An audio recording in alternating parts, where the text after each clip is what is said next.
it's not going to exceed your needs. It's not way beyond what you need right now. Mega mansion. Right, and but this is going to be ample, and let's do that and make it super nice, make it fit all of your needs without having this maintenance nightmare of building just like something that you're going to have to constantly be fighting to keep up with. Yeah. Or you're going to be unhappy with it. Right, yeah, and you exactly. Get a bill. Yeah. Well, I mean, who wants to build themselves another job?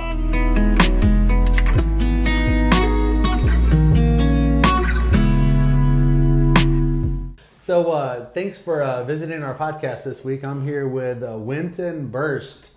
Hey, Winton. Hey, how you doing? And nice to meet you. Winton's last name is spelled Burst, B-U-R-S-T, and the name of his business here is Burst Family Construction. You can get a hold of him on a cell phone. We'll have these notes in the show notes, but you can get him on a cell phone at 865-803-7108. You can call him or text him. His hours are 8 to 6, Monday through Friday. And if you text him outside of that, you may not get him immediately, but he will return your phone call. Yeah.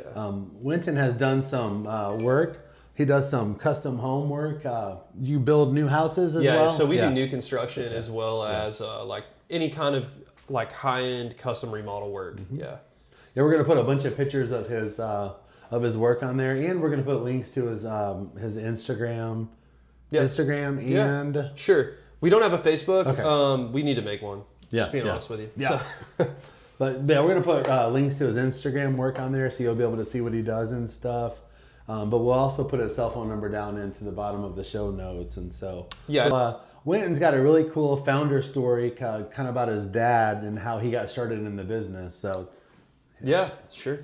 Well, I grew up in construction. My dad was a general contractor. I guess when I was a really little kid, he was a project manager for a local contractor in town.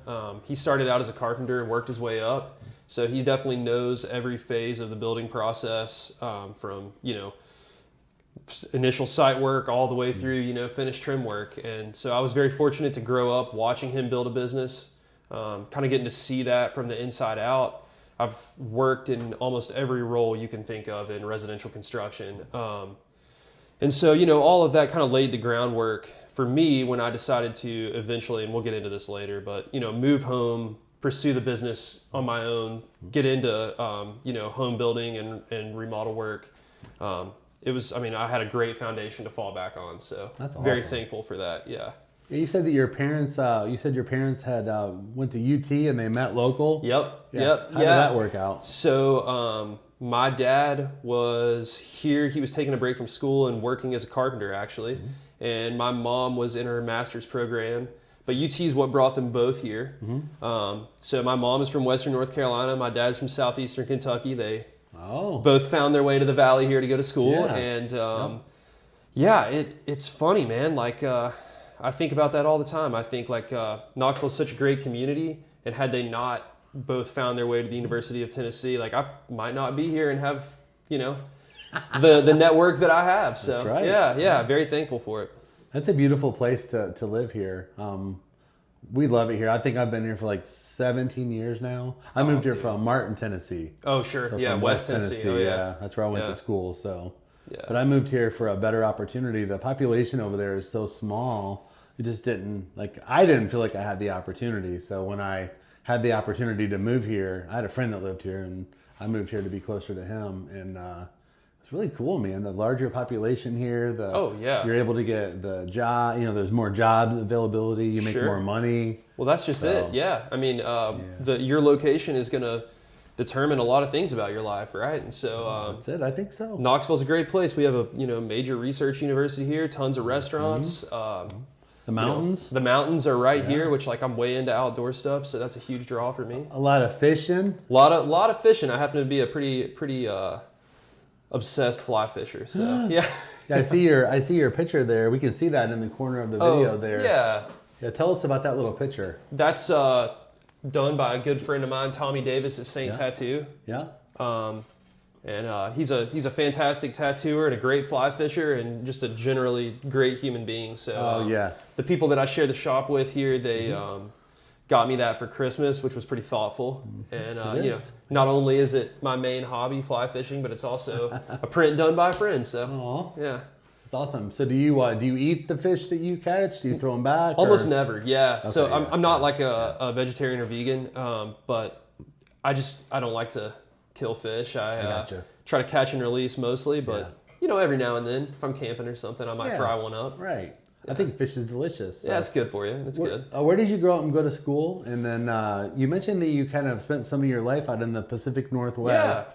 So. Yeah. Okay. Yeah. So I grew up in Fountain City, right here in North Knoxville. Went to the local Fountain City schools, which is hilarious actually, because my wife is now a special ed teacher at Gresham Middle School. I was a student there, so yeah, kind of interesting how life comes full circle. But I live in the community now, actually. Still, we're right out Cedar Lane, so it's funny. Like Maggie, it literally has a 6-minute commute from our house to Gresham Middle. So that's nice. Yeah. Yeah, and So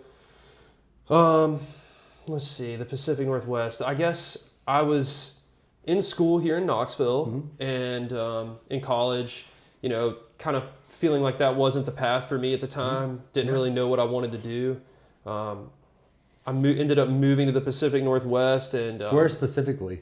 So I lived in Corvallis. I lived in Eugene. Is that Montana, Wyoming? No. So to the best way to put this, my girlfriend at the time was a travel nurse, so we were traveling around a decent amount. Oh, wow. But if you think about the I-5 corridor, which runs essentially along the Pacific, like the Is it in California?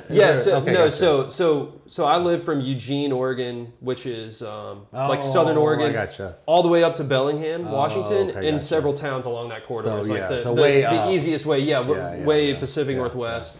And so it basically follows the valley that is near the Pacific Ocean going up that side of the country. Yeah. So I lived in a few towns out there.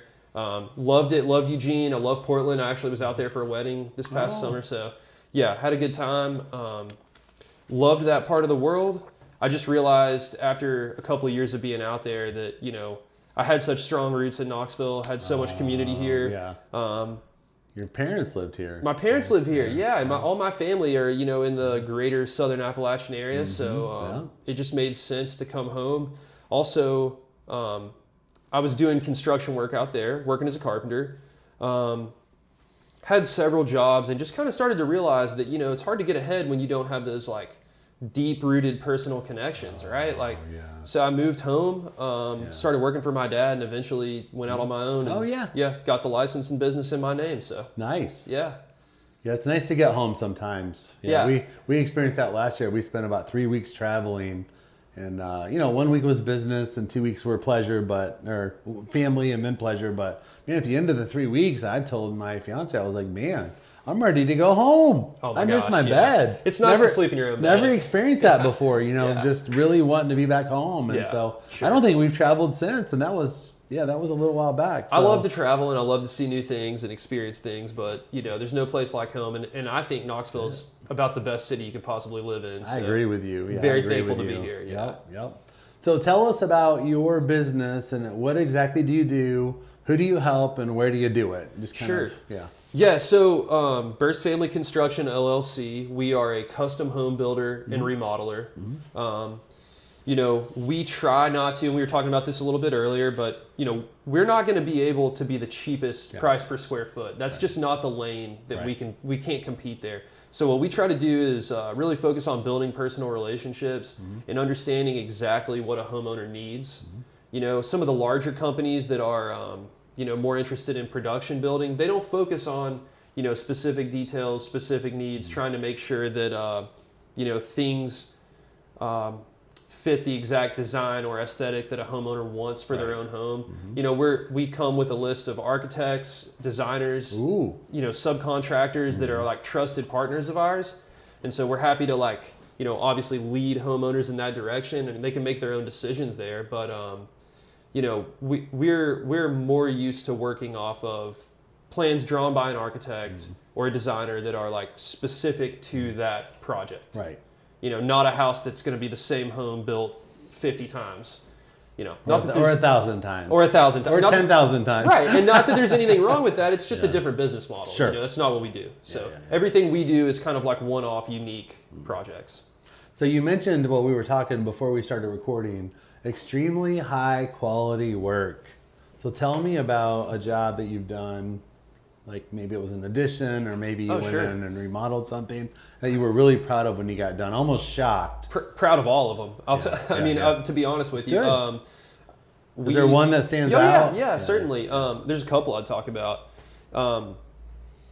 We built a new home it's a vacation house actually on Norris Lake on the upper Clinch River side of Norris Lake. Right. Ended up being absolutely beautiful, and we'll have the photos included, but just. So it was dirt when you started? Oh yeah. So how long did it take? Oh gosh, that one, because it was in the middle of COVID, took about a year. Oh wow. Remote location, supply chain, it was slowed down. It was in the middle of COVID, but super proud of the project. It turned out absolutely beautiful. And we're still working closely with that architect. So nice. He was super happy with the way it turned out. And so obviously that was the first like large home I'd ever built. So was it? Yeah, I was really, really proud of that one. Yeah. Yeah, it's like your badge of honor. For sure. Yeah. And another one I'll tell you is your son-in-law's. Yeah. And I'm not just saying that because you're here. Well, we'd done some larger projects like that. New homes, large, entire home remodels.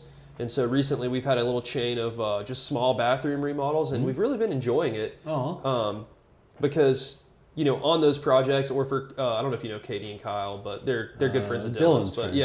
Yeah, and that's how we were referred to Dylan. But been very happy with those projects because on a smaller scale, you're really able to control the quality. I mean, you're really able to. To the point that like there's times I'll be in there actually mudding drywall or doing, just making sure that it comes out exactly the way we want.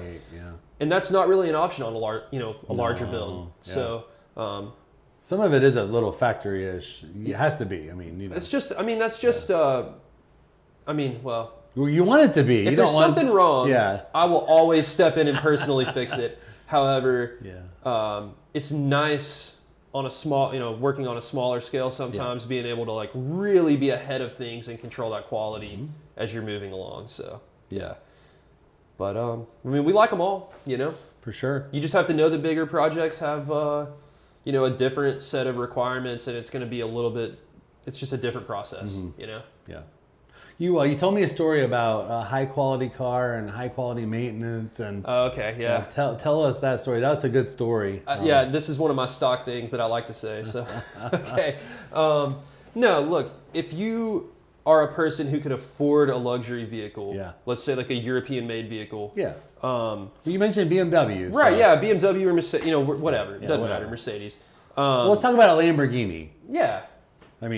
A Lamborghini and a BMW are not the same thing. Well, they're both high quality, but a Lamborghini definitely requires a different level of maintenance. Okay, but that's an even better example. Yeah. So like, if you can afford a Lamborghini, it's not an issue to you. It's not going to be a financial burden, and you can afford that maintenance, and it's something that you enjoy. Like again, that car is a piece of artwork. I would say that that's the same thing with like a lot of these custom houses, and people talk to me a lot. We're in Old North Knoxville right now filming this about these beautiful homes up here on the ridge. Yeah. It's the same deal. Goodness, it's like if you're in the position to afford the maintenance that comes along with those homes or with just a large square footage house, more power to you. Yeah. But I think one thing that we always try to talk to people about when they're in the home building process is like, how can we take, an amount of square footage that you are going to be really happy with, that's not going to it's not going to exceed your needs. It's not way beyond what you need right now. Mega mansion. Right. And but this is going to be ample, and let's do that and make it super nice, make it fit all of your needs without having this maintenance nightmare of building just like something that you're going to have to constantly be fighting to keep up with. Yeah. Or you're going to be unhappy with it. Right. Yeah, when you exactly. Get it built. Yeah. Well, who wants to build themselves another job?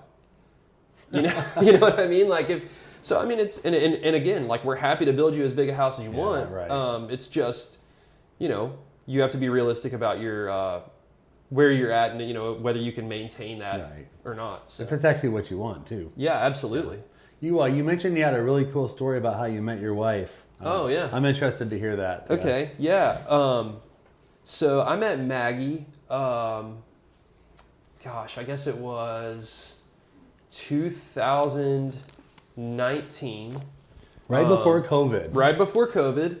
And we were at Alliance. I had been out fly fishing on the Clinch River. And a bunch of my friends that were kind of like Knoxville outdoorsy people were meeting at Alliance Brewery. I showed up there, and there was this cute girl on the other side of the table. And, you know, we kept finding our way into conversations with each other. And when, you know, eventually we, I guess we had been around each other for a couple of months. That's the first time we met. We had kind of been around each other for a couple of months. So you could tell there was some interest there. And went on our first date to Union Jacks and ended up playing some pool together and had a great time. That was the first time we hung out one-on-one. And man, it just... Yeah, just click. Clicked from there. I mean, we yeah. She's definitely my best friend and super supportive in business. Maggie's a special ed teacher, like I said earlier, at Gresham Middle School. Yeah. So she's a fantastic person and loves her community. And yeah, just thankful to have her in my life. Teachers are special people. If you think about when you were growing up and, you know, adolescence, elementary school, middle school, high school, think about a teacher who had an impact on you. Yeah, absolutely. Or two. Oh, yeah. There's, I mean, countless teachers, right? I mean, and that's true for everyone. It is, They're a staple of our society. And we should definitely respect them because I can tell you firsthand, that's a tough job. And it's getting tougher, right? It's getting tougher, especially since COVID, because they sent all the kids home to learn themselves. You know. Well, so, I think kids don't learn themselves. They don't learn on a TV screen. So. No, they need to be in a classroom. I think, and I think being there with you know, adults who care and are you know, trained on, you know, education and instruction, like that's the best thing for a kid. So it is for sure. Yeah. Yeah, so we are, I think I mentioned it before, we're Dave Ramsey people. Sure. Which just means that, you know, we focus on our budget and our personal finance and we still live our lives, but it's important. Yeah. So Dave talks about the 5 careers that are more than likely the top 5 careers where the person will have a net worth of $1 million. Sure. Sooner than the other careers. Okay. So guess what those first 5 people are? I have no idea. Fill me in. So accounting. Teacher, attorney. I'm going to do this right off the cuff. I'm going to mess it up. I want to say it's business owner and manager are the last. Okay. But teacher, so your wife, because of the regularity of their pay, and certainly, they set up a systemic, you know, a systematic savings. But a teacher is in the top. A doctor's number 6. So the teacher is more likely to have a net worth of $1 million sooner than even a physician. That's mind-blowing to me. So you're married to her. Yeah. She's and she's a little bit of a nerd probably, or you are. Well, we both are in our own ways, but she's definitely one of the strongest and most disciplined people I've ever met. So sounds like you're lucky to have met her at Alliance that day. Oh man, yeah. And you know, it's funny, like how 2 people that have similar interests, she loves the outdoors as well. Oh, good. 2 people that have similar interests, you know, if you're kind of getting out and doing things and meeting people, you're going to eventually cycle into each other's lives. So I just kind of look at it like we were going to eventually meet, and I'm very thankful we did, you know? I know, 100%. And and apparently you guys had a spark that day. Oh, certainly, yeah. How long did you guys date before y'all got engaged? So... let's see. We dated for a year. Right.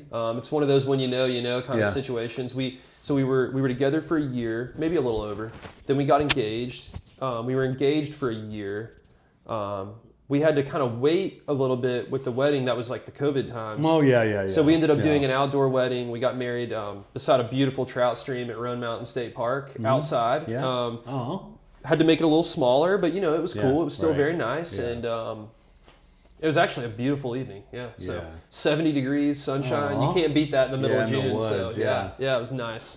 Yeah, and Dave also says that there's an inverse relationship to the amount of money you spend on your wedding as far as how long your marriage will last. The more you spend, the less likely. So it sounds like you guys are with us. Oh yeah, we were No, we didn't have any money at the time, you know. We were young and just kind of getting started and Yeah, so I guess we're still young, kind of. How old were you? What year was that when you got married? Let's see, I was 29, about to turn 30. It was 2021. So he was young 4 years ago, everybody. That's right, yeah. Feel older now, I can tell you that. I guarantee you are older too. But yeah, no. Running a business is stressful. So, yeah, it is. Yeah. It's nice in a lot of ways. It's stressful in others. Yeah. But yeah, no, yeah, gosh, we didn't spend hardly any money on that wedding. I mean, we're very very thankful for like a ton of friends and family who came together and helped us. Yeah. And I mean, given none of it's cheap. Weddings are expensive no matter what you do. But compared to what a lot of people do, yeah, we definitely kept it toned down. Kept your budget toned down. Yeah, for sure. Are you an animal person? Oh yeah, I have a huge German Shepherd named Tony. He's like 100-pound white German Shepherd. He looks like a wolf. Yeah. Wow. But, yeah, absolutely. I love him. He's got a ferocious bite. Bark. He certainly has both of those things. Yeah. We have to watch him. He's a little protective, but yeah, we keep him at the house. And he's a male? Oh yeah. Okay. Yeah. Well, that's cool. Yeah. Yeah, German Shepherds are good dogs. He's a great dog. I mean, he's our best friend, and just a wonderful member of the family. Oh, yay! And as long as he knows that our visitors are supposed to be there, and we make it clear to him, we're all good. He can be a little testy if you surprise him. So you were. I would love to learn about your team. Sure. Yeah. So I guess I'll start with Jamie Wallace. Super fortunate to get him. He moved here during COVID, and actually we built him a house. And during the home building process, he asked if he could help with some things. He was kind of between jobs at the time, and was looking for work. And so he started like helping us out with some stuff on that project and others. And then it just worked out that I mean we really clicked. I mean, he's a fantastic person. Very just a dependable, reliable kind of guy, you know, exactly what you're looking for. Yeah. And I mean, gosh, I can't tell you, that was like my first employee. Oh wow. And I can't tell you what a difference that made bringing him on. So it's been fantastic. And then we recently hired, so we've had a few other people working for us over the years. Charlie Avery just left a few months ago. He's actually in the Air Force, and he's looking to do search and rescue. So pretty serious stuff. That sounds like fun. So we're all real proud of him. Yeah, he's a great rock climber, and he needs adventure, and I'm sure he's going to find it. Of course, sounds like it. Yeah, and so replacing him, we just hired Brennan Ellis, who's fairly new. He's been with us a couple months, but he's doing a fantastic job. He did custom stained glass and trim work. Ooh. Yeah, like restoration work in historic churches before being with us. So very lucky to have him. Super skilled individual. Great attention to detail. It's just worked out great. So proud of the team for sure. Yeah, that's awesome. Sounds like a strong team. You also, the last thing you're going to talk about is your grandparents and kind of what influence they had on you. Oh, sure. Yeah. Maybe tell us a memory about are they still with us? No, unfortunately, I don't have any grandparents still with us. But, I consider myself like proud to be from, our region, from the greater Southern Appalachian region. I have deep roots here. My grandparents on both sides, were also from this area. And I think that, I'll just start with their names. Okay. So my grandmother, Catherine Perry, was married to my grandfather, Vic Perry. That's on my mom's side. Right. And they owned the local drugstore in Franklin, North Carolina. Oh, cool. Yeah, so, sort of a family history of small business there. People who were like Was he a pharmacist? Or? Yeah, he was a pharmacist, cool. Yeah. He's a veteran, was actually a guard at the Nuremberg trials in World War II. Yeah, pretty impressive legacy there, I guess. And his brother, Winton, who I'm named after, also served in the war. There was 3 brothers, they all went. All worked at the, actually 2 brothers worked at the drugstore, and then one was the clerk of court, but all like dedicated to their community. Yeah. And so I guess I was just kind of raised with that influence, especially from my mom's side. And then on my dad's side, unfortunately, I never met my grandfather. He died almost exactly a year before I was born, Kenneth. And then my dad's What did he do? He was an electrician. Okay. So also Yeah, in the yeah, trades, yeah. And he was in southeastern Kentucky. All right. Actually, well, they had moved across the border to Claiborne County. They were in Tennessee. Oh, wow. Okay. Yeah, but like, you know, basically right there. Jellicoe area right there. They were in Cumberland Gap. Oh, okay. But Gotcha. yeah. So, Harrogate, but that area. Yeah. And then my grandmother on that side, my grandma, she went by Chat, was a family named Chatfield, but that's how everybody called her. And she worked in the medical industry. She worked in a lab, several places, kind of in rural Appalachia, which was pretty cool, you know, hearing the stories and stuff. But I bet. she was retired by the time I came along. Oh, so I gotcha. yeah, all I knew her for was just like loving on me and being a fantastic That's grandmother. good memories. Good memories to have of absolutely. your grandparents. So Yeah, some of the earliest memories I think I have is actually hiking White Rocks of Virginia with my grandmother, or maybe it was San K, but it was somewhere up there on that ridge line, you know, in Cumberland Mountains. So I bet that's pretty. Yeah, it's a beautiful area for sure. Yeah, for sure. Well, Winton, we appreciate you being on our podcast today, and sure, yeah. Sounds like that's the end of our conversation. That's great. Thanks for having me. It flew by. Yeah. And we'll do the flu bump. Okay. It flew by, and we did the flu bump. That's right. Okay. Well, thank you for having me, and yeah. All right. Awesome. Well, hopefully this will help you guys get a little stepping stone to. Man, I hope so. Yeah, increase your team size and maybe get second, third, fourth, fifth team and stuff. Hey, you like never that. know. So, yeah, and we're thankful for any exposure, and you know, just happy that the Knoxville community has been so good to us. Yeah, for sure. So, yeah.